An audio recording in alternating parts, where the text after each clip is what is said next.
Breaking news में बड़ी खबर आपको बताते, तेज प्रताप एक बार फिर सुर्खियां बटोरते नजर आ रहे हैं। उन्होंने तेजस्वी यादव पर आरोप लगाया है कि वो पार्टी को संभाल नहीं पा रहे, तो वहीं दूसरी तरफ उन्होंने ये भी कहा है कि तेज प्रताप यादव की जान को खतरा है। यानी कि वो अपने आप पर बता रहे कि उनकी जान को खतरा है और यह खतरा और किसी से नहीं, लालू प्रसाद यादव के करीबी से है। इसी पर चर्चा करने के लिए मेरे साथ मौजूद है मेरे सहयोगी हर्ष। सबसे पहले बात करते हैं तेज प्रताप की। उन्होंने कहा है कि तेजस्वी यादव जो है वो पार्टी को संभाल नहीं पा रहे हैं।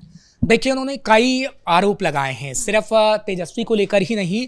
उन्होंने ये भी आरोप लगाया है कि उनकी जान को बड़ा खतरा है और वो और किसी से नहीं, उस जयचंद से हैं जिन जयचंद का वो लगातार विरोध करते नजर आ रहे हैं। हालांकि उन्होंने जिस शख्स के खिलाफ मुकदमा दर्ज करवाया है उनका नाम संतोष रेणु यादव है। और संतोष रेणु यादव हालांकि उन्हीं की पार्टी के प्रवक्ता रह चुके हैं, लेकिन उससे पहले वो लालू के करीबी भी रह चुके हैं। इसलिए तेज प्रताप यादव ये कह रहे हैं कि तेजस्वी के करीबी और लालू प्रसाद यादव के करीबी उनसे रंगदारी मांगते हैं। हालांकि सीधे तौर पर तेजस्वी का नाम नहीं लिया गया, जयचंद शब्द का इस्तेमाल किया गया है, लेकिन कहने का मतलब यही था कि किस तरीके से तेजस्वी एक बार फिर से तेज को परेशान करने के लिए लगातार काम कर रहे हैं और उनके नेता और उनके पार्टी के लोग ऐसा कर रहे हैं। दरअसल तेज प्रताप यादव की तरफ से जो मुकदमा दर्ज करवाया गया है उसमें यह भी कहा गया है कि मुझसे रंगदारी मांगी जा रही है, हमारी पार्टी से रंगदारी मांगी जा रही है, मुझे परेशान किया जा रहा है। और हालांकि इससे पहले भी आपने देखा था कि उन्होंने सुरक्षा की मांग की थी, जब उन्होंने हमले की बात कही थी कि मुझ पे बड़ा हमला हो सकता है। लेकिन अब जब वो एक बार फिर से जान को अपना खतरा बता रहे हैं और रंगदारी की बात कर रहे हैं, तो आगे आने वाले समय में क्या उन्हें बड़ी सुरक्षा मिलती है या फिर इस मामले में क्या कार्रवाई होती है, तो वक्त ही बता पाएगा। लेकिन तेज प्रताप यादव के तेजस्वी पर हमले और जयचंद पर हमले की बात को हमें समझना होगा, अपने दर्शकों को समझाना होगा।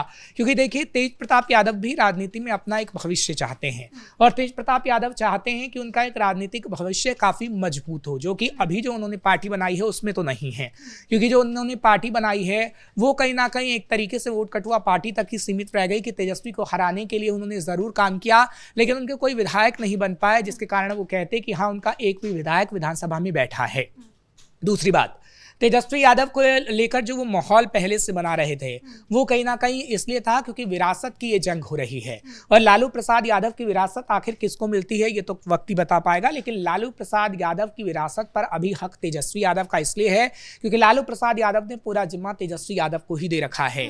और तेजस्वी यादव हालांकि आरजेडी के अध्यक्ष नहीं है, लालू प्रसाद यादव के पास ही आरजेडी अध्यक्ष का जिम्मा है, लेकिन तेजस्वी यादव के पास ही जिम्मा जाता है या फिर इस विरासत की जंग के लिए रोहिणी आचार्य आती हैं, तेज प्रताप यादव आते हैं, मीसा भारती आती हैं, चंदा यादव आते हैं। कौन से उनके बेटे होंगे या बेटियां होंगी जो विरासत की जंग के लिए आगे आएंगी, ये बड़ा सवाल है। लेकिन तेज प्रताप यादव भी कहीं ना कहीं लग रहा है कि वो विरासत की जंग के लिए ही कोशिश कर रहे हैं। लेकिन एक तरफ वो ये कह देते हैं, कल का ही बयान उनका सामने आया कि मैं आरजेडी में कभी भी नहीं जाऊंगा, मैंने गीता की कसम खाई हुई है। और बात उन्होंने कृष्ण और अर्जुन की भी की क्योंकि वो खुद को कृष्ण बताते हैं और अर्जुन तेजस्वी को बताते हैं। तो बार बार अर्जुन का नाम लेना, बार बार जयचंद का नाम लेना, ये दर्शाता है कि तेज प्रताप यादव अभी भी खामोश नहीं बैठने वाले हैं। तेज प्रताप यादव तेजस्वी पर हमला भी बोलेंगे और तेजस्वी को नुकसान भी पहुंचाएंगे। खैर, नुकसान तो तेजस्वी को ऑलरेडी हो चुका है, जब हमने देखा कि चुनावी नतीजे आए और तेजस्वी की पार्टी 25 सीटों पर सिमट गई है। हालांकि उसमें उनके भाई का भी पूरा हाथ है, किस तरीके से उनके भाई ने जो तेजस्वी के खिलाफ काम किया है वो कहीं ना कहीं चुनावी मौसम में दिखा है और इसी वजह से तेजस्वी हारे हैं। लेकिन हाँ, इतना ज़रूर कहेंगे कि तेज प्रताप यादव की जब बात आती है तो तेज प्रताप यादव में थोड़े से लालू जिस तरीके से बोलते थे या लालू की जो छवि थी उस तरीके से दिखता है। लेकिन तेज प्रताप यादव की राजनीति उतनी मजबूत नहीं है जितनी तेज प्रताप यादव की राजनीति होनी चाहिए थी। हाँ, तेजस्वी की अगर हम बात करते हैं तो तेजस्वी ने राजनीति को कहीं ना कहीं बारीकी से देखने की कोशिश की है, उसे समझने की कोशिश की है, लेकिन तेजस्वी उसे समझ नहीं पाए। और अगर समझ पाए होते तो शायद आज वो उनकी सरकार होती, आज वो अपनी सरकार में सीएम होते। तो यही सवाल है कि इतनी जिम्मेदारी देने के बाद भी आपको तेजस्वी यादव नजर नहीं आएंगे, वो विदेश में जाकर बैठे हुए हैं। और दूसरी तरफ ये भी सवाल उठता है कि अगर आपने पार्टी को सीरियस लिया होता तो आप बिहार चुनाव में हारते नहीं इतनी बुरी तरीके से। बिल्कुल ये भी बात है, लेकिन तेज प्रताप यादव की इसी बात को गौर करना होगा जो आपने कहा है। तेज प्रताप यादव ने कहा है कि जो उनके पिता ने मजबूती से पार्टी बनाई और जो मेहनत लालू प्रसाद यादव ने की है वो कहीं ना कहीं अब तेजस्वी यादव उसे बर्बाद कर देंगे। और उनका ये कह देना साफ तौर पर दर्शाता है कि वो तेजस्वी यादव पर ही तंज कस रहे हैं, क्योंकि तेजस्वी यादव ही पार्टी को बर्बाद करने के लिए तुले हुए हैं। क्योंकि अगर वो पार्टी को बर्बाद नहीं करना चाहते तो आज शायद बिहार के अंदर होते और तेज प्रताप यादव ये ना पूछ रहे होते कि तेजस्वी यादव कहाँ हैं। तेज प्रताप यादव ये ना पूछ रहे होते कि जो जयचंद हैं वो किस तरीके से उन पर हमला कराना चाहते हैं, जो जयचंद है पार्टी में वो कैसे नुकसान पहुंचाना चाहते हैं, वो कैसे रंगदारी मांगते हैं। लेकिन लालू प्रसाद यादव को भी तो एक बार तेजस्वी यादव से कहना चाहिए कि तुम वापस आओ, तुम कमान संभालो, तुम पार्टी को मजबूत करने का काम करो, लेकिन ये भी तो नहीं हो रहा है। देखिए आगे आने वाले समय में इसमें क्या होता है ये तो वक्त ही बता पाएगा, क्योंकि लालू प्रसाद यादव को कहीं ना कहीं पार्टी को संभालना होगा।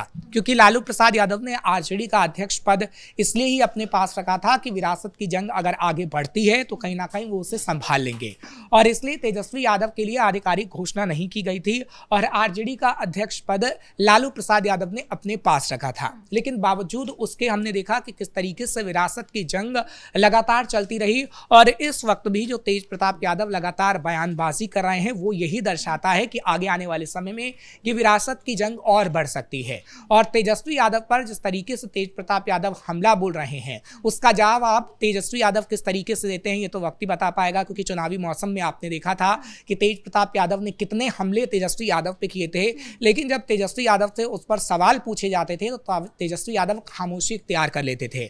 हालांकि कुछ कुछ बातों पर उन्होंने जरूर जवाब दिया। लालू से भी तेज प्रताप यादव को लेकर सवाल किया गया, राबड़ी से भी किया गया, तो लालू और राबड़ी ने सिर्फ उन्हें जीत का आशीर्वाद दिया था, लेकिन तेज प्रताप यादव पे कोई टिप्पणी नहीं की थी।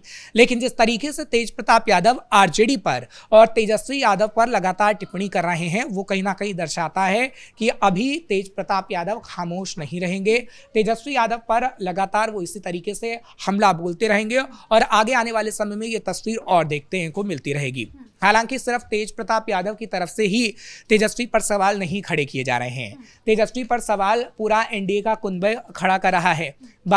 अगर बात जेडीयू के प्रवक्ता की करें तो जेडीयू के प्रवक्ता नीरज कुमार ने भी पिछले दिनों सवाल खड़े किए थे कि जब पार्टी के अंदर फूट पड़ने जा रही है तो ऐसे में तेजस्वी को 1 महीना हो गया है लेकिन वो पार्टी को संभालने के लिए नहीं आ रहे हैं बिहार के अंदर। तो यहीं से तो उनकी सीरियसनेस पर क्वेश्चन उठता है ना।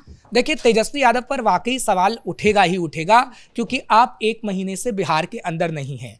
विधानसभा का जब सत्र होता है, शीतकालीन सत्र होता है, तो आप सिर्फ 2 दिनों के लिए वहां पर नजर आते हैं, लेकिन उसके बाद गायब हो जाते हैं। आपने ना तो कोई मीटिंग की अपने विधायकों के साथ, ना तो हार को लेकर कोई ऐसा मंथन किया कि जिस सीट पर आप हारे हैं उस सीट को लेकर आपने कौन सा मंथन किया कि आपको लगे कि हाँ आप किस वजह से हारे हैं और आगे आने वाले समय में 5 सालों के लिए आपको क्या रणनीति बनानी है। क्योंकि तेजस्वी यादव को बाकायदा ऐसा करना चाहिए था। अगर कोई नेता प्रतिपक्ष होता है तो खास तौर पर विधानसभा के अंदर जनता के मुद्दों को भी उठाता है और साथ ही साथ अपने विधायकों के साथ एक मीटिंग भी करता है। क्योंकि देखिए हमेशा से यही होता आया है कि अगर आप हारे हैं तो हार पर एक मंथन हो। हार पर जो मंथन किया गया वो सिर्फ 3 घंटे की मीटिंग ही थी, और वो जो 3 घंटे की मीटिंग हुई उस 3 घंटे की मीटिंग में हमने देखा कि क्या हुआ। उस 3 घंटे की मीटिंग में बवाल हुआ, संजय यादव के खिलाफ नारे लगाए गए और साथ ही साथ तेजस्वी यादव से मांग हुई कि पार्टी को मजबूत करने के लिए आप कोई कदम उठाइए। उसके बाद कोई सवाल जवाब हमने नहीं देखा, क्योंकि तेजस्वी यादव बिहार से बाहर चले गए। और अब यही मांग हो रही है कि तेजस्वी यादव बिहार के अंदर आए, और आगे आने वाले समय में तेजस्वी यादव कब बिहार के अंदर आते हैं, क्या जवाब देते हैं, तो खैर वक्त ही बता पाएगा। लेकिन तेज प्रताप यादव का अभी ये हमला रुकने वाला नहीं है, एनडीए के नेताओं का अभी ये हमला रुकने वाला नहीं है। इसी तरीके से हमले जारी रहेंगे और तेजस्वी यादव पर सवाल उठते रहेंगे। सर, पूर्व पार्टी प्रवक्ता को हमने देखा कि उन्होंने काफी सवाल उठाए तेज प्रताप यादव पर, यानी हम ये भी कह सकते हैं कि पार्टी जो है वो एक्टिव तो नजर आ रही है। बिल्कुल, तेज प्रताप की पार्टी भी एक्टिव है और तेज प्रताप भी एक्टिव है। देखिए हम बार बार ये कह रहे हैं कि अगर कोई राजनेता होता है तो अपनी राजनीति में उसे भविष्य कहीं ना कहीं चाहिए होता है कि उसका भविष्य बेहतर हो। तेज प्रताप का भविष्य अभी राजनीति में इतना हमें मजबूत नजर नहीं आ रहा है।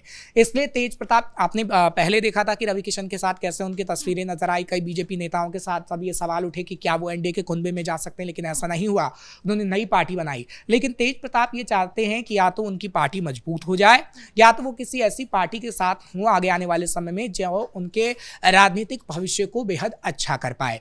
शायद ऐसा हो आगे आने वाले समय में, क्योंकि ये संकेत बता रहे हैं, जिस तरीके से वो तेजस्वी यादव पर हमला बोल रहे हैं, जिस तरीके से आरजेडी को लेकर सवाल उठा रहे हैं, तो ये बार बार संकेत मिल रहा है कि तेज प्रताप यादव अपने कहीं ना कहीं भविष्य को अच्छा चाहते हैं राजनीति में। खैर, उनका भविष्य अच्छा हो पाएगा नहीं हो पाएगा ये तो वक्त ही बता पाएगा। जी, इस मुद्दे पर ज्यादा जानकारियों के लिए आपका बहुत बहुत धन्यवाद। तो कुल मिलाकर तेज प्रताप यादव जिस तरीके से लगातार बयानबाजी कर रहे हैं, जिस तरीके से वो तेजस्वी को घेरने की कोशिश कर रहे हैं, इससे ये नजर आता है कि वो एक्टिव है पूरी तरीके से। लेकिन वही दूसरी तरफ तेजस्वी यादव वो नजर नहीं आ रहे हैं, वो विदेश में जाकर बैठे हुए हैं और उनको लेकर सवाल उठाया जा रहा है कि बिहार में इतने बड़े बड़े इवेंट्स हुए, मुद्दे उठे, लेकिन तब से तेजस्वी यादव नजर नहीं आ रहे। आखिर वो चले कहां गए हैं और वो कब वापस आएंगे?